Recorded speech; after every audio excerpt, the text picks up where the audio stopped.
All right. So I was having a little look for a tribute video for James Ransone and I couldn't find one. So I figured I would make one or do my best. James Ransone was my most watched actor on Letterboxd last year, so I believe I am qualified for the job. Um, I will point out I have not seen every film that he's been in yet, and I haven't watched his TV things yet. But I've been meaning to watch The Wire since before I even knew he was in it. So at some point I will get around to that, and I do know he's very good in that. So I will get round to watching them at some point. So we obviously very tragically lost Ranson in December last year. This one, yeah, did mess me up bad, especially given the circumstances. I was very excited to see where he was going to be going next. And it's heartbreaking, obviously, not only from a creative standpoint, but for everyone who knew him. And, you know, my heart goes out to his family and also to, from what I can see from people that have worked with him, he made a big impression from things that I've seen Sean Baker and other people talking about him. Madeline McGraw, who starred with him in the Black Phone movies, also said something very nice about him. And yeah, it's obviously very heartbreaking. And as a big fan of a lot of movies that he's been in, especially like the characters that he's played, at the end, two of my favorite horror characters I will talk about. I would like to take a look at some of my favorite roles. So here's to James Ransone. Rest in peace, PJ. I want to start off with his Sean Baker collaborations. I'm still working through Sean Baker's filmography, having a great time.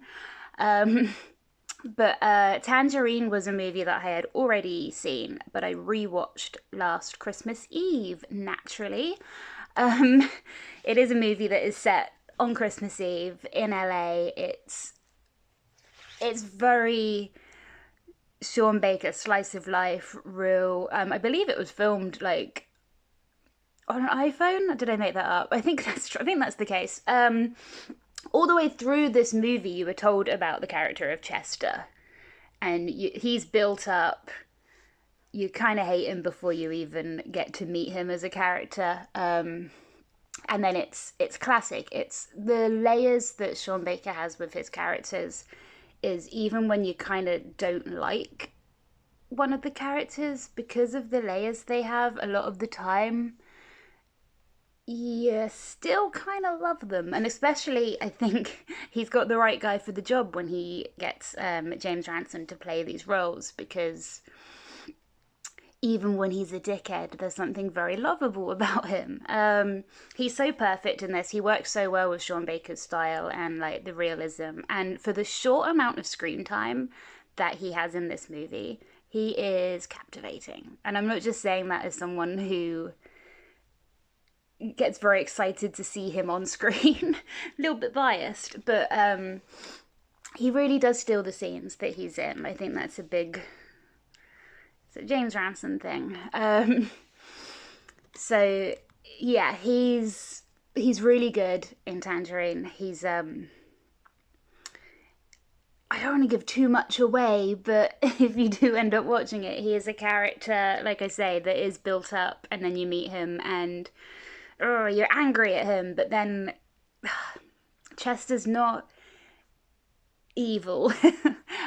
He's just kind of trying to get by and making mistakes, which leads me very nicely onto his character in Starlet, a movie that I had not seen and I watched because I knew he was in it, and I kind of bumped it to the top of my Sean Baker watch list that I have going on.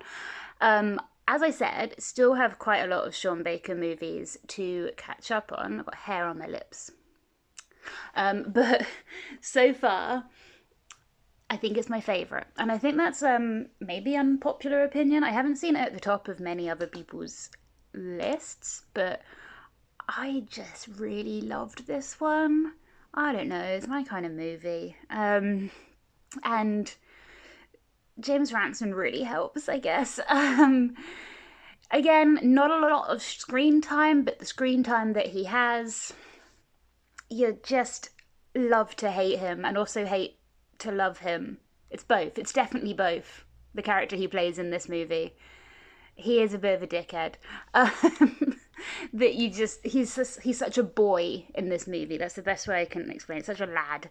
He also wears some really good t-shirts in Starlet, with some really bad quotes on them that are just ugh. But he's, yeah, again, as I said before, I think it obviously would have been really amazing for him to have collaborated more with Sean Baker, because I think they worked really, really well together in these two quite early on projects for Sean Baker. Obviously now an Oscar winner, and going on to do bigger things, I'm sure. But sticking with the same vibe, I think it would have been fantastic to have seen another collab between those two. Moving on to what I know him best for, which would be his horror projects. His roles, we'll start off with the smaller roles in the Black Phone movies, are obviously quite small roles. But as I mentioned before, even when he's only in movies for a little while, I think he just makes this impression. I didn't know that he was going to be in the second movie.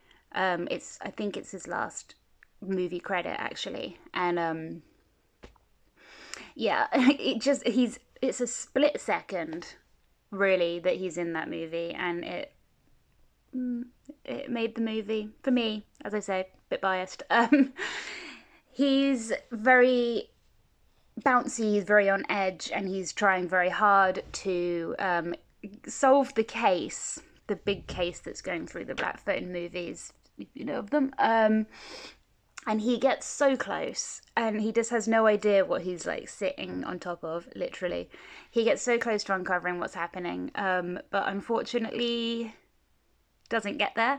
And then you get the Ethan Hawke as the grabber, his line, "Now see what you made me do, you made me kill my own brother. He was an idiot, but he was my idiot." That, you know, I think James Ransone's so brilliant in horror movies because he can be very funny, but in a very real way. It's difficult to explain. I think you'd understand if you know his roles, particularly the ones I'm about to talk about. But also in Black Phone, he brings a lot of levity to that movie that's about a very dark subject. And, you know, you have the grabber who can be a little bit goofy at times, especially in the second one. But I just think Max is his name in Black Phone is a necessary character for bringing a bit of lightness. Which, speaking of that, and speaking of Ethan Hawke, Sinister. I quite liked Sinister. It was creepy, it was eerie, it was, you know, everyone says it's like the scariest movie ever. I think it's because it has, you know, it's the heart thing.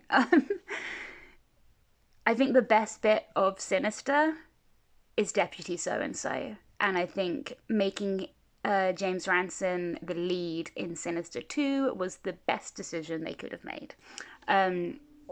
He brings this lightness to a movie that is dark, and is unsettling and a little uncomfortable. I think without Deputy So-and-so, it would be a very grim movie.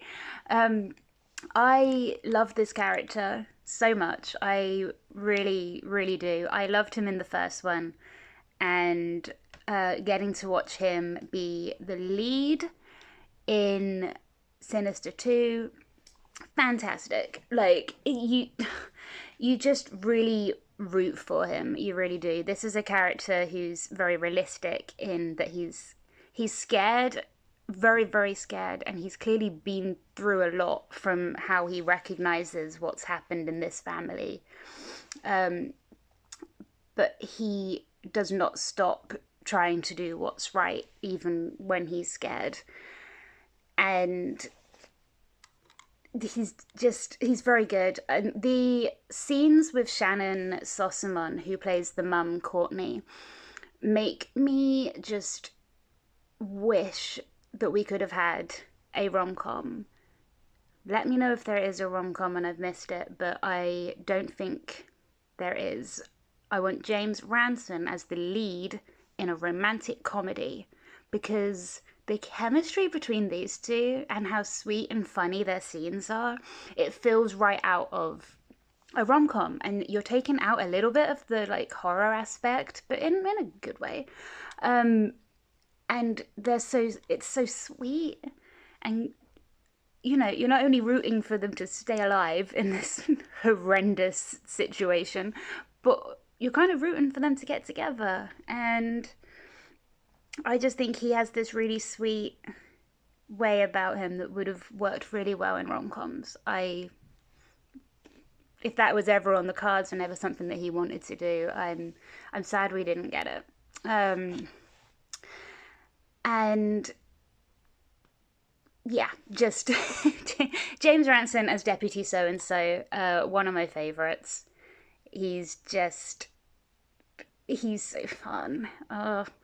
And that leads me to one of my favourite movies. I have my t-shirt. It's a very big t-shirt. Eddie Kaspbrak. Definitely one of my favourite fictional characters of all time. Him and Richie probably always will be in every iteration. First off, this man was separated at birth from Jack Dylan Grazer somehow. One of the best kid-to-adult castings ever. I know that he studied the first movie a lot to get Jack Dylan Grazer's speech patterns and, I don't know, his chaotic energy down, because that kid was, possibly still is, you know, and Eddie is so iconic. And he does get it down. The not transformation, what word am I looking for? The way that it goes from kid Eddie to adult Eddie is, I'll think of that word later and I'll edit it in, is seamless. But also, I want to talk about probably one of my favourite scenes in It Chapter 2, which I know not everybody is a fan of, but I am a big, big fan of it. Every time I watch one, I have to watch two, and I do that at least twice a year, sometimes more. I obviously recently rewatched it after Welcome to Derry. I think a lot of people did a rewatch. One of my favourite scenes is when Eddie Kaspbrak is in the bathroom and Henry Bowers comes and stabs him through the cheek. And the way that James Ransone plays this scene, this is, you know, ow. Oh no, shock, horror. This is the school bully is back. He's possessed by it. And he makes me laugh in that scene. And like, nearly every time until I've got tears in my eyes. And I as I say, I've watched this movie a lot. It's the way that he's slowly closing the shower and he's like, why did you do that? And then he rips it out. As Richie points out later, he rips the knife out of his cheek and he stabs Henry with the knife that he pulled from his own face. It's the look on his face. It's his line delivery. He's so good. And the way that he walks out of the room, you should cut that fucking mullet. It's been 30 years, man. It's just... I have rewatched this. I've rewatched all of these movies since James Ransone passed. And yeah, obviously there's parts of these that are very difficult. That end scene of this movie in particular has always made me cry, and hits different. But it's still that's what I think he excelled in, is that very chaotic, wild, um,